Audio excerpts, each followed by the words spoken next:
अस्सलामुअलैकुम। आज हम बात करने वाले हैं एक बहुत ही अहम दवाई के बारे में, ख़ास तौर पर सांस की तकलीफ में मुब्तला लोगों के लिए। जी हाँ, हम बात कर रहे हैं एस्प्रो सिरप की। तो ये आखिर है क्या, काम कैसे करता है और सांस की बीमारियों में इसका क्या रोल है? आइए मिलकर समझते हैं। अच्छा, इससे पहले कि हम एस्प्रो सिरप की गहराई में जाएं, एक सवाल है। ये ब्रोंकोडायलेटर आखिर होता क्या है? सुनने में तो ये बड़ा टेक्निकल सा लफ्ज लगता है ना, लेकिन असल में इसका मतलब बहुत सीधा है। ब्रोंको यानी हमारी सांस की नालियां, और डायलेटर मतलब कोई भी चीज जो फैलाए। तो सीधी सी बात है, ये वो दवा है जो सांस की नालियों को फैलाती है। ठीक है, तो सबसे पहले सवाल का जवाब देते हैं, एस्ब्रो सिरप आखिर है क्या? आइए इसकी बुनियादी बातों पर एक नज़र डालते हैं कि ये दवा असल में किस चीज़ का नाम है और इसका मकसद क्या है। बहुत ही सादा अल्फाज में एस्प्रो सिरप एक माया दवा है, यानी एक शरबत, जो खास तौर पर उन लोगों के लिए बनाया गया है जिन्हें सांस लेने में मुश्किल होती है, जैसा कि दमा या फेफड़ों की दूसरी दायमी बीमारियों में होता है। अब आते हैं इसके मेन हीरो पर। इसका जो एक्टिव इंग्रेडिएंट है वो है एस्ब्रोफाइलिन, और यही चीज़ इसे बहुत ख़ास बनाती है। क्यों? क्योंकि ये एक तीर से दो शिकार करता है। एक तरफ तो ये सांस की नालियों को फौरन खोल देता है, और दूसरी तरफ ये अंदर की सोजिश को भी कम करता है। और यही डबल एक्शन, यही दोहरा काम इसे सांस की तकलीफ के लिए इतना मौसर बनाता है। तो अब जब हम ये जान गए हैं कि ये क्या है और इसमें क्या खास है, तो अगला सवाल ये है कि इसकी ज़रूरत पड़ती किसको है।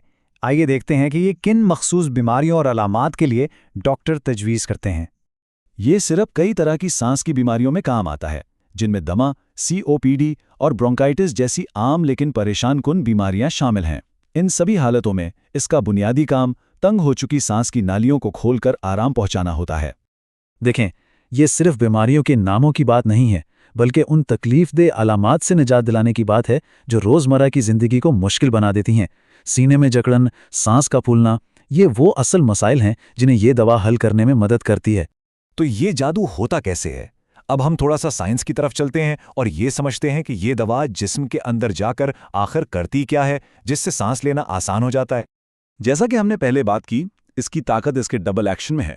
पहला काम ये करता है कि सांस की नाली के पट्टों को रिलैक्स करता है। इसका असर फौरी होता है, जिससे जकड़न फौरन कम होती है। और दूसरा काम, ये सोजिश को कम करता है। ये एक तरह से लंबे अरसे का फायदा है, क्योंकि दमा जैसी बीमारियों में यही सोजिश होती है जो नालियों को तंग रखती है। तो ये दवा एक ही वक्त में फौरी आराम भी देती है और मसले की जड़ पर भी काम करती है। तो इस डबल एक्शन का नतीजा क्या निकलता है? बहुत सादा, सांस लेना आसान हो जाता है।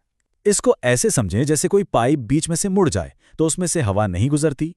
ये दवा बस इस मुड़े हुए पाइप को सीधा कर देती है ताकि हवा आराम से फेफड़ों तक पहुंच सके। अच्छा जी, अब जब हमने ये समझ लिया है कि ये काम कैसे करती है, तो आइए अब इन मुस्बत नताइज पर बात करते हैं जो इसके इस्तेमाल से मिलते हैं, यानी इसके फ़ायदे क्या क्या हैं। इसके फ़ायदे बहुत वाज़ेह हैं। ये ना सिर्फ फौरी आराम देता है, बल्कि दमा के अटैक्स को कम करके बीमारी को कंट्रोल में रखने में भी मदद करता है। और क्योंकि ये सिरप की शक्ल में है, तो इसका इस्तेमाल बच्चों और उन बड़ों के लिए भी आसान है जिन्हें गोलियां निगलने में मुश्किल होती है। अब एक मुतवाज़न तस्वीर के लिए ये भी ज़रूरी है कि हम उसके मुमकिना साइड इफ़ेक्ट्स पर भी बात करें। ये जानना बहुत अहम है कि हर दवा के साथ कुछ ना कुछ खतरात जुड़े हो सकते हैं। अच्छा, अब ज़रा इसके साइड इफ़ेक्ट्स पर नज़र डालते हैं। देखें, कुछ आम असरात हो सकते हैं जैसे मतली या सरदर्द, जो अक्सर हल्के होते हैं और खुद ही ठीक हो जाते हैं। फिर कुछ ऐसे हैं जो कम लोगों में नज़र आते हैं, जैसे दिल की धड़कन का तेज़ होना। लेकिन यहाँ पर ध्यान देना बहुत ज़रूरी है, कुछ बहुत ही रेयर मगर संजीदा असरात भी हो सकते हैं, जैसे कोई एलर्जिक रिएक्शन या सांस लेने में बहुत ज़्यादा दुश्वारी। अगर ऐसा कुछ महसूस हो तो उसमें बिल्कुल भी देर नहीं करनी चाहिए और फ़ौरन डॉक्टर से राब्ता करना चाहिए। और आखिर में सबसे अहम हिस्सा, इस दवा को महफूज तरीके से कैसे इस्तेमाल किया जाए। याद रखें, सही इस्तेमाल ही मौसर इलाज की कुंजी है। सबसे अहम नुक्ता ये है, हमेशा डॉक्टर की बताई हुई खुराक पर ही अमल करें।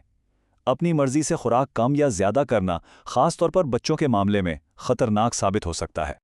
और ये एक जुमला पूरी बात का खुलासा है। इस दवा की हिफाजत और इसका फ़ायदा सिर्फ तभी है जब इसे किसी काबिल डॉक्टर की निगरानी में इस्तेमाल किया जाए। ये कोई ऐसी चीज़ नहीं है जिसका इलाज खुद से शुरू कर दिया जाए।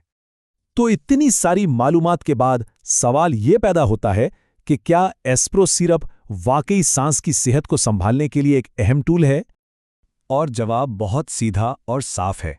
ये फैसला सिर्फ एक डॉक्टर ही कर सकता है। हर इंसान की तिब्बी हालत मुख्तलिफ होती है और सिर्फ एक माहिर ही बता सकता है कि ये दवा किसी के लिए सही है या नहीं। तो सबसे अहम बात यह है कि कोई भी दवा, खास तौर पर ये, खुद से कभी शुरू ना करें। हमेशा अपने डॉक्टर या फार्मासिस्ट से मशवरा करें।